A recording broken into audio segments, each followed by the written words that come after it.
అన్నా ఏదో చెప్తుందన్నా. రేయ్ పాప కళ్ళు తెరిచింది, మేడంకి ఫోన్ చేయరా. ఎవరికి ఫోన్ చేస్తారా?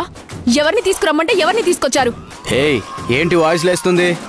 మా మేడం చెప్పింది చేసాం. రే ఓ మేడం ని నేనేరా మూర్ఖులారా? మీకు ఫోన్ చేసింది నేను, కిడ్నాప్ చేయమని చెప్పింది నేను, డబ్బులు పంపుతానంది నేను. దాన్ని కిడ్నాప్ చేయమంటే నన్ను తీసుకొచ్చారేంట్రా? ఏయ్ మా దగ్గర నాటకాలు ఆడొద్దు. మా మేడం 9వ నెంబర్ గదిలో ఉన్న పెళ్లి కూతుర్ని కిడ్నాప్ చేయమన్నారు, మేము అదే చేసాం. మీ మొహం, మీరు తీసుకొచ్చింది 6వ నెంబర్ గదిలో నుండిరా? లేదు లేదు, మేము 9వ నెంబర్ గది నుంచే తీసుకొచ్చాం. సరే కన్ఫ్యూజ్ అయ్యారని అనుకుందాం. దాని ఫోటో కూడా పంపించి చచ్చాను కదరా, అప్పుడైనా డౌట్ రావాలి కదా. అంటే ఏంటి అలా చూస్తున్నారు? అసలు నేను ఫోటో పంపించింది మీరు చూసారా లేదా? అంటే సిగ్నల్ సరిగా లేక ఫోటో డౌన్లోడ్ కాలేదు. అయినా నువ్వు చెప్పేయని ఎలా నమ్మాలి? అరే వేస్ట్ ఫెలోస్, మీకు మార్నింగ్ నుంచి ఫోన్ చేస్తూనే ఉన్నాను కదా, మిమ్మల్ని ఫాలో అప్ చేస్తూనే ఉన్నాను కదా. చివరికి మా అమ్మ కూడా వచ్చి మిమ్మల్ని కలిసింది కదా. కలిసింది. మరి ఇంకా ఆలోచిస్తారేంట్రా? ఇన్ని డీటెయిల్స్ చెప్పాక ఇంకా డౌట్ ఏంటి? ఆ మేడం నేనే, కట్లిప్పించావండి. అలాగే మేడం, ఇప్పుడు రా.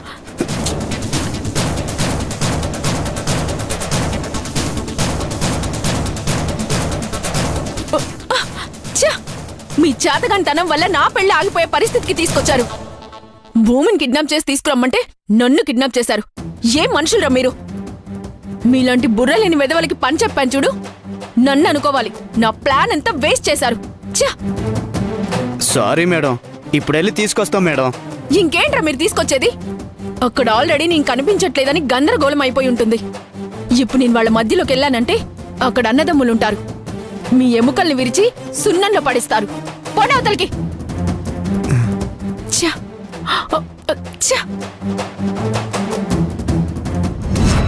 సరే ఇప్పుడు ఏం చేయాలో చెప్పండి, నాకైతే ఏం అర్థం కావట్లేదు. ఇంకా చెప్పాల్సినవి వినాల్సినవి ఏం లేవన్నయ్యా. నీ పెళ్లి జరగకుండా నా పెళ్లి జరగదు కాబట్టి ఈ పెళ్లి ఆపేద్దాం. రేయ్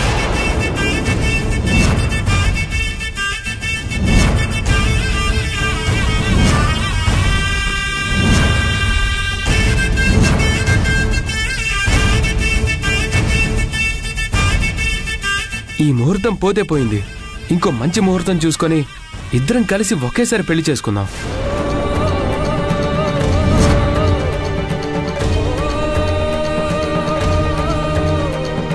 అలా అంటే ఎలారా? ఊళ్ళో అందరూ వచ్చారో, కన్నుల పండుగగా పెళ్లిళ్ళు జరుగుతాయి అనుకుంటే అనుకోకుండా ఇలా జరిగింది. అలా అని వాడి కోసం నీ పెళ్లి ఆపుకుంటే ఎలా? అన్నయ్యగారు చెప్పినట్టు కనీసం నువ్వైనా పెళ్లి చేసుకోరా. అన్నయ్య పెళ్లి జరగకుండా నా పెళ్లి జరగదమ్మా.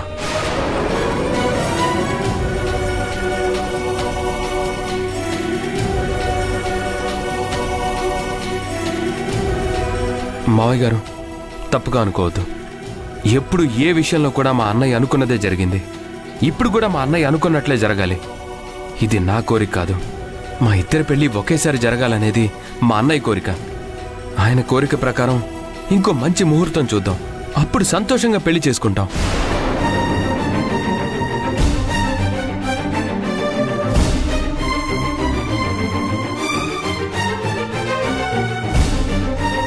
సరే మాధవ్, నువ్వు ఆల్రెడీ నిర్ణయం తీసుకున్నాక నేను మాట్లాడడానికి ఏముంది? సరే కానివ్వండి, ఇక ముహూర్తాలకి కొదవేముంది? ఆ అబ్బాయిని బాధ పెట్టి మేం పెళ్లి చేస్తే మాత్రం వాళ్ళేం సుఖంగా ఉంటారు చెప్పండి? భూమి, నువ్వేమంటావు? మాధవ్ ఇష్టమే నా ఇష్టమమ్మా. తనకిష్టం లేకుండా నా మెళ్ళో తాళి కట్టినా అది పెళ్ళవ్వదు. అందరి సంతోషంతో పాటు మేము సంతోషంగా ఉన్నప్పుడే ఈ పెళ్లి చేసుకుంటాం.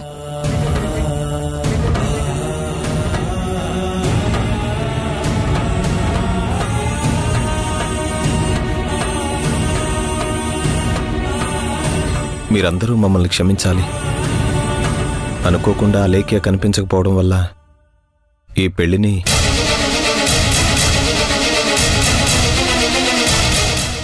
అదిగో అలేఖ్య వచ్చింది.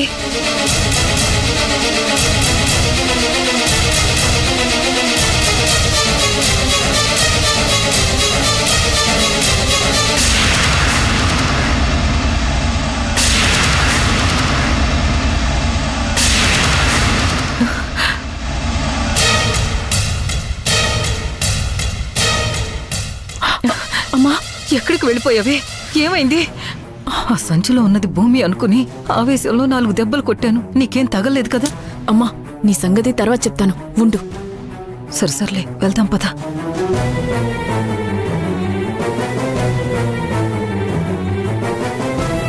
పెళ్లి పెట్టుకుని చెప్పా పెట్టకుండా ఎక్కడికి వెళ్ళావమ్మా? నీకోసం మేమందరం ఎంత కంగారు పడుతున్నామో తెలుసా?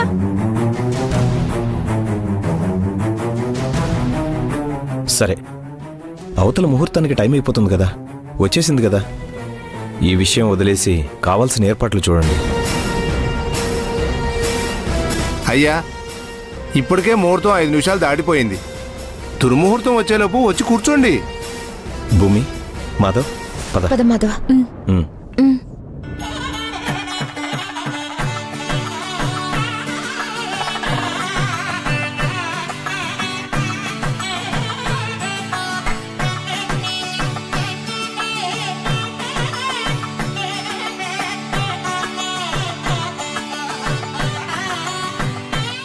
हरि ओम ध्रुवं ते राजा वरुणो ध्रुवं देवो बृहस्पतिः।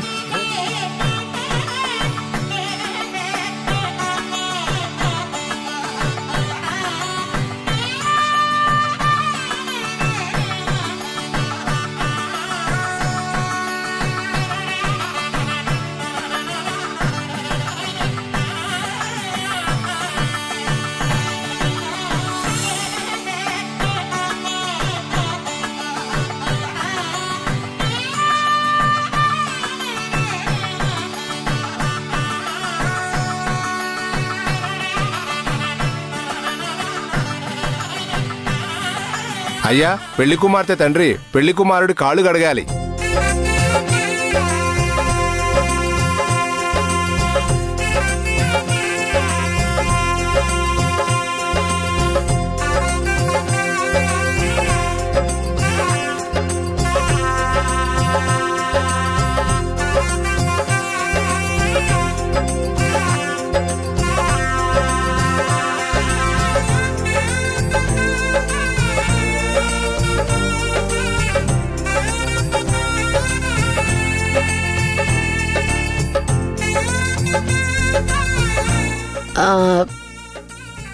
పంతులు గారు, మా పెద్ద కోడలికి తండ్రి గారు లేరు, ఎలాగండి? తండ్రి స్థానంలో కూర్చున్న వాళ్ళు ఎవరైనా చేయొచ్చమ్మా.